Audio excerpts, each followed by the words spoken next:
अस्सलामु अलैकुम वरहमतुल्लाहि वबरकातुहू। अशहदु अल्ला इलाहा इल्लल्लाहु वहदहु ला शरीका लह व अशहदु अन्ना मुहम्मदन अब्दुहु व रसूलुहु। Hindu Muslim united YouTube channel में आपका स्वागत है।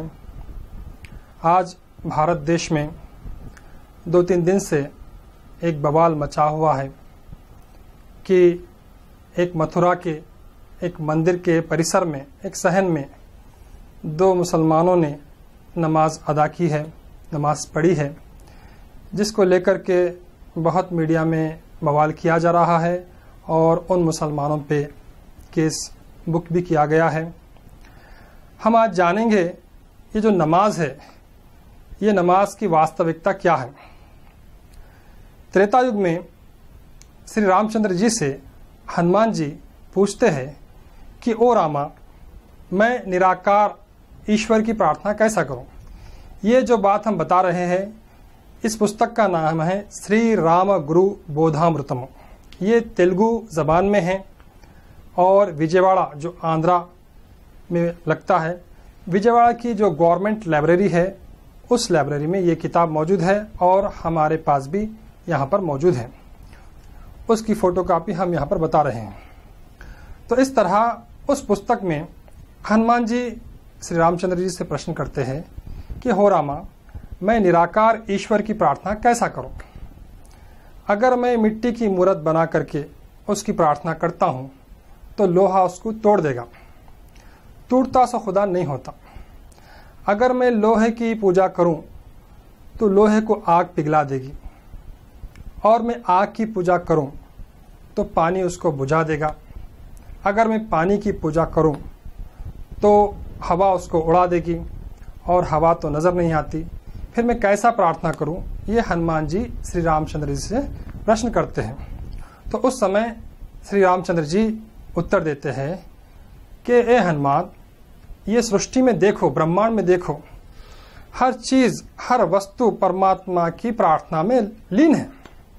और आप फरमाते हैं, आप कहते हैं रामचंद्र जी, प्रथमम तारकम चैव द्वितीयम दंडम उच्यते तृतीयम कुंडलाकारम चतुर्थम अर्थचंद्रकम पंचमम बिंदु संयुक्तम ओम इत्य ज्योतिरूपकम। यानी आप कहते हैं, वो मंत्र यहाँ पर इस नक्शे में देख सकते हैं आप। श्री रामचंद्र जी ने इसको ज्योतिरूपकम प्रार्थना कहा है। आप बताते हैं कि प्रथमम तारकम चैव, यानी आप सीधा हो करके, सीधा ठहर करके परमात्मा की प्रार्थना करो। द्वितीयम दंडम उच्यते, और दूसरा दंडम बताया। और यहाँ पर आप देख सकते हैं, ये प्रथमम तारकम है, यानी सीधा ठहर करके प्रार्थना की जाए परमात्मा की।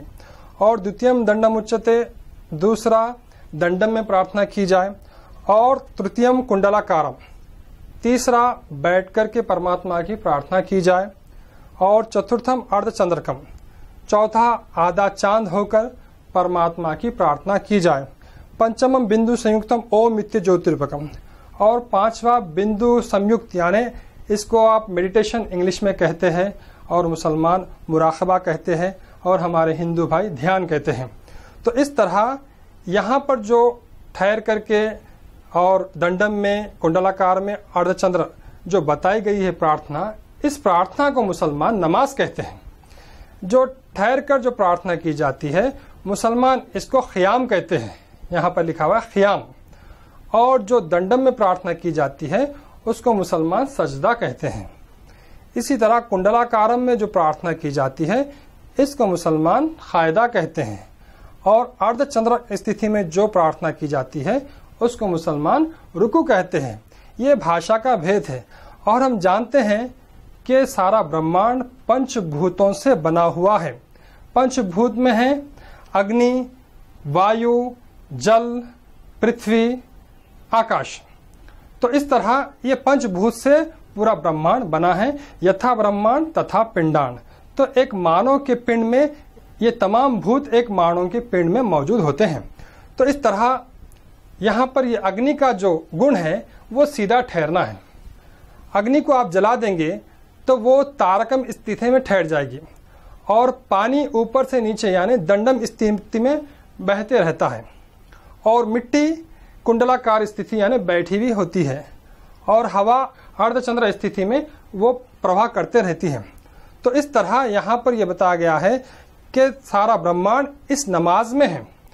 और यहाँ पर एक ख़ास बात यह है कि मुसलमान क़याम के बाद रुकू करते हैं, उसके बाद सजदा करते हैं, उसके बाद क़ायदा करते हैं। लेकिन श्री रामचंद्र जी इसकी जो तरतीब है कुछ अलग बताएं। आप क़याम के बाद सजदा बताएं, फिर क़ायदा बताएं, फिर रुकू बताएं। ये इसलिए बताएं कि हर एक जो पोस्चर है वो एक अरबिक अल्फ़ाबेट को रिजेंबल करता है, बताता है, इंडिकेट करता है। जैसा कि ये क़याम है तो अरबी भाषा में ये इंडिकेट करता है अरबी भाषा के हुरूफ अलिफ को, और ये सजदा ये अरबी भाषा के है को ये संबोधित करता है। इसी तरह ये क़ायदा मीम को और रुकू दाल को। इस तरह ये बनता है अलिफ है मीम दाल अहमद। गोया के श्री रामचंद्र जी ने अहमद पैगंबर सल्लल्लाहु अलैहि वसल्लम की ही बशारत दी है, भविष्यवाणी दी है, क्योंकि मोहम्मद सल्लल्लाहु अलैहि वसल्लम का दूसरा नाम अहमद भी है। तो इस तरह ये नमाज पढ़ने से हमको बहुत सारे लाभ मिलते हैं। और आज साइंस के एतबार से भी हम देखेंगे तो आज बड़े बड़े डॉक्टर्स और साइंटिस्ट कहते हैं कि जो नमाज पढ़ते वो कसरत से बीमार नहीं होते। और इसमें क़याम में जो फ़ायदे बताए गए हैं वो क्या है, क़याम करने से अक़ल, शौक़, आरज़ू, ग़ीरत, शुजाअत पैदा होती है। इसी तरह सजदे में बुर्दबारी, कलाम, दानाई, बीनाई, सुलूक, क़ायदे में सब्र, शुक्र, सलीमी, खिलवत, सिद्क़। इसी तरह रुकू में इरादा, क़यास, ख़याल, एहसास, तफक्कुर। और इसी तरह इल्म, ज़ुहद, इरफान, इदराक, फ़हम। तो ये अगर ये गुणों पे बात की जाए तो मैं समझता हूँ एक दिन भी काफ़ी ना होगा। ये बहुत बड़ी इसकी व्याख्या है। तो हम आपको संक्षिप्त में बता रहे हैं कि ये जो चार जो गुण हैं तो उसके अंदर क्या है बोले तो ये आतिश का ताल्लुक़ है, यानी आग, ये पानी, ये खाक यानी मिट्टी, ये बाद यानी हवा। और हम जो है ना ब्रह्मांड में अगर देखेंगे तो जो वृक्ष हैं वो वृक्ष सब जो है ना ठहरे हुए होते हैं। और फिर जितने भी जो है ना रेंगने वाले जानवर हैं वो सजदे की हालत में होते हैं, यानी दंडम की हालत में होते हैं। और पहाड़ वगैरह ये क़ायदे की यानी कुंडलाकार की हालत में होते हैं। और इसी तरह जो चौपाए हैं, चार पैर के जंतु हैं, वो सब रुकू की हालत में होते हैं। और हम देखते हैं कि जो बच्चा पैदा होता है माँ के गर्भ से, वो जो है ना सजदे की हालत में बाहर आता है और उसको हम चित्ता लिटाते हैं। जब उसके अंदर ताकत आती है, शक्ति आती है, तो फिर जो है ना वो रुकू की हालत में आ जाता है, रेंगना शुरू करता है। फिर उसके बाद बैठ जाता है और ज़्यादा ताकत आने के बाद वो सीधा ठहर जाता है। तो इसी तरह फिर जब वो बूढ़ा हो जाता है तो फिर जो है ना वो रुकू में आ जाता है, उसके बाद वो फिर बैठ जाता है। इसी तरह दंडम की हालत में दुनिया से चले जाता है। तो सारा जो ब्रह्मांड है वो नमाज की हालत में आ रहा है और नमाज की हालत में जा रहा है। और ये संपूर्ण प्रार्थना है, क्योंकि हर धर्म में प्रार्थना का विधान एक एक तरीके का बताया गया है। किसी धर्म में ये बताया गया कि जो है ना ठहर कर प्रार्थना करो, और किसी धर्म में दंडम में प्रार्थना बताई गई, किसी धर्म में कुंडलाकार में, और किसी धर्म में अर्धचंद्र स्थित। लेकिन इस्लाम धर्म ये संपूर्ण धर्म है, ये अकमल और कामिल कंप्लीट दिन है। इसीलिए इस प्रार्थना को the composite form of prayer कहा गया। यानी जितने प्रेयर की अवस्था है, जो पोस्चर्स है, तमाम पोस्चर्स को एक जगह जमा किया गया। क्योंकि इस्लाम ये अंत में आया, आखिर में आया। जो चीज़ आखिर में आती है वो सरदार कहलाती है। जिस तरह मानव की सृष्टि सबसे आखिर में हुई तो मानव ये सृष्टि का सरदार कहलाया। इसी तरह अवतारों में, नबियों में, प्रॉफिट्स में सबसे अंत में प्रॉफिट मोहम्मद सल्लल्लाहु अलैहि वसल्लम आए। तो इसलिए आप तमाम अवतारों के सरदार कहलाए। इसलिए दिव्य कुरान ये तमाम ग्रंथों के बाद में आई और वह सरदार कहलाई। और कुरान में करीम का खुद दावा है फ़ीहा कुतुबुन क़य्यिमा, यह कुरान में तमाम ग्रंथ मौजूद हैं।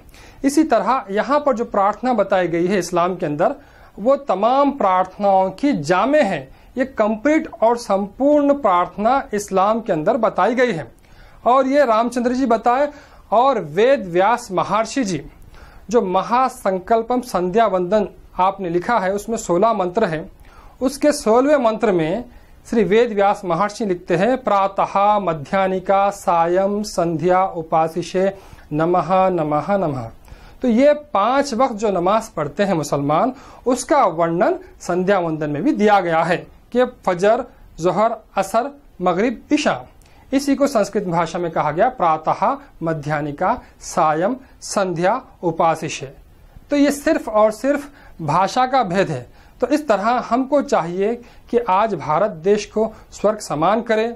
हम जो है ना एक दूसरे की भावनाओं का आदर करें, एक दूसरे का सम्मान करें। ये इस्लाम हमें सिखाता है कि सर्व अवतारा सत्यः, सर्व धर्म ग्रंथ सत्यः। तो इसीलिए एक मुसलमान का जो विश्वास रहता है, जो ईमान रहता है, वो 1,24,000 नबियों को, प्रॉफिट्स को, अवतारों को वो मानता है। और वेद, पुराण, शास्त्र, गीता, जितने धार्मिक ग्रंथ हैं, वो सब ग्रंथों को मानता है, वो सच्चे हैं ये कहता है। क्योंकि ये बताया गया है कि आमन्तु बिल्लाहि व मलाइकतिहि व कुतुबिहि व रुसुलिहि। इस तरह ये संपूर्ण धर्म है इस्लाम। क्योंकि ऐसे तो धर्म बहुत है। गीता में कहा गया सर्वधर्मान परित्यज्य मामेकम शरणं व्रज। तो इस तरह यानी धर्म तो बहुत आए, लेकिन संपूर्ण धर्म और विश्व धर्म ये इस्लाम है। इसलिए अल्लाह ताला फरमाता है इन्न दीना इंदल्लाहिल इस्लाम। अब अल्लाह के नज़दीक वो दीन इस्लाम है। यानी एक दिन बोल के नहीं है। वहाँ पर लोग कहते हैं कि वहाँ पर एक दिन ये, बल्कि जितने धर्म आए थे उन किताबों के अंदर यानी रद्दो बदल हो गया, लोग बदल दिए, मिलावट कर दिए। लेकिन इस्लाम के अंदर इसका एक हुर्फ, एक वर्ड ये बदल नहीं सकता। तो इस तरह हमको चाहिए कि हम मिलजुल कर भारत देश में एक गंगा जमनी तहजीब से रहें और सब मिलकर रहें और एक दूसरे का आदर करें, सम्मान करें, उनके धर्म को जो ना बुरा ना कहे। जैसा कि बाज़ लोग कहते हैं कि अल्लाह ताला को मजाक करके हल्ला ताला कह रहे हैं और मोहम्मद सल्लल्लाहु अलैहि वसल्लम को पोपट साहब कह रहे हैं, नौज़ बिल्लाह, और जो है ना कुरान करीम को किताब हवाई कह रहे हैं। इस तरह से किसी की जो है ना धार्मिक भावनाओं को ठेस ना पहुंचाई जाए, सब मिलजुल कर रहे और हमारे भारत देश को स्वर्ग समान बनाया जाए। मैं परमात्मा से प्रार्थना करता हूं कि परमात्मा जिस तरह वो एक है, हम सबको भी एक कर दे। वाखिर दावाना अनिल हम्दुलिल्लाहि रब्बिल आलमीन।